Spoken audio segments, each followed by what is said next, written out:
Určite vás bude zaujímať, pre aké typy diagnóz je tento program vhodný. Poďme si o tom niečo povedať. Diagnóz je veľa. Keď si pozrieme obrázok tohto chlapca, ktorý si točí kolieskami na opačne otočenom kočíku, tak psychológovi už preblesne hlavou číslo diagnózy, kde sa tento symptóm vyskytuje. Tu máme ďalšieho chlapca. Stojí, má pravdepodobne záchvat hnevu, kúša si do ruky. Hovoríme, že to je autoagresia. Zase je to súčasť niekoľkých diagnóz.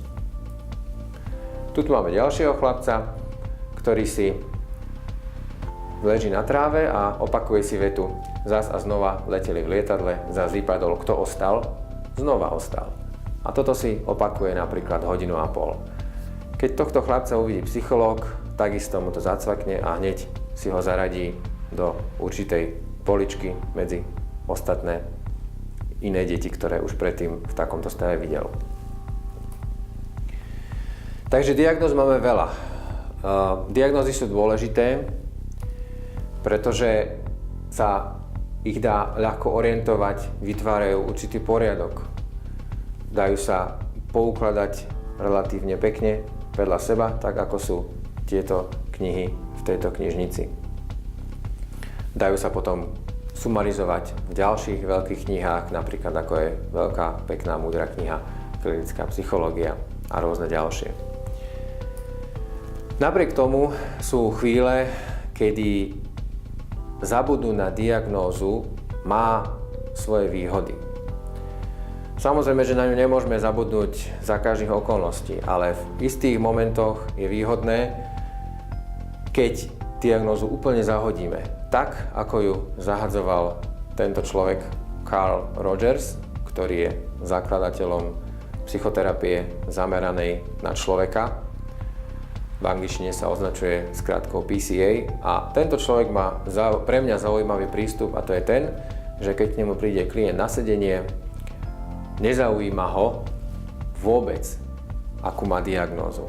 Berie ho takého, ako je, so svojimi pozitívami aj negatívami, s vecami, ktoré ten klient vie urobiť, s vecami, ktoré nevie, so situáciami, ktorými sa vie vysporiadať, so svojím vnútrom, ktorým nejakým spôsobom je v súlade alebo nesúlade, alebo v nejakej rovnováhe.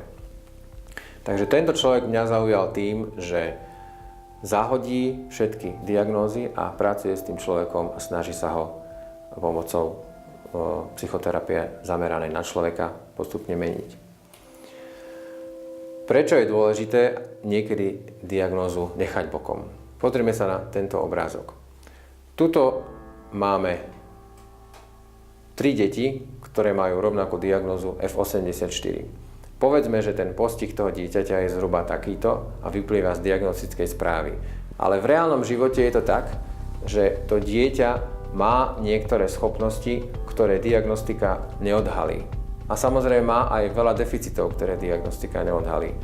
To znamená, že reálny život je takýto, kdežto diagnostická správa, ktorú si napríklad rodič prečíta, môže znieť takto. Poviem príklad. Prídete s dieťaťom na diagnostiku, diagnostický záver je, má diagnózu F84, túto. Psychológ povie, väčšinou sa autisti učia globálnym čítaním, tak ako to kedysi povedala naša diagnostička nám. Ja som si povedal, že naozaj je to skutočne tak, že všetci? Čo keď niektorí nie? Takže dá sa povedať, že som jej neveril. Urobil som dobre. No a potom v praxi sa prejavilo to, že povedzme, že tuto máme na to naše dieťa a v praxi jeho diagnóza F84 bude takáto, pretože tuto napríklad bude to, že on je schopný sa naučiť čítať po slabikách, že nemusí si všetky slova fotiť. No a takto samozrejme vyzerá každé dieťa. Každé dieťa bude trochu iné a napriek tomu, že dostane nejakú nálepku, to ešte neznamená, že niektoré veci nezvládne. Práve naopak. Vždy je prax taká, že niektoré deti nejaké situácie zvládajú lepšie a a niektoré deti nejaké situácie horšie. Niektoré nemajú radi nové prostredie a nových ľudí, ale sú ďalšie deti, ktoré majú veľmi radi nové prostredia a v tých nových prostrediach sa dokážu učiť aj nové zručnosti. Takže, vracam sa k pôvodnej otázke, pre aké diagnózy je program vhodný. Zabudnite na chvíľu na diagnózu. Pripravte si prvé sedenie s dieťaťom. Vyskúšajte lekcie, pozorujte dieťa, vyhodnoťte správanie.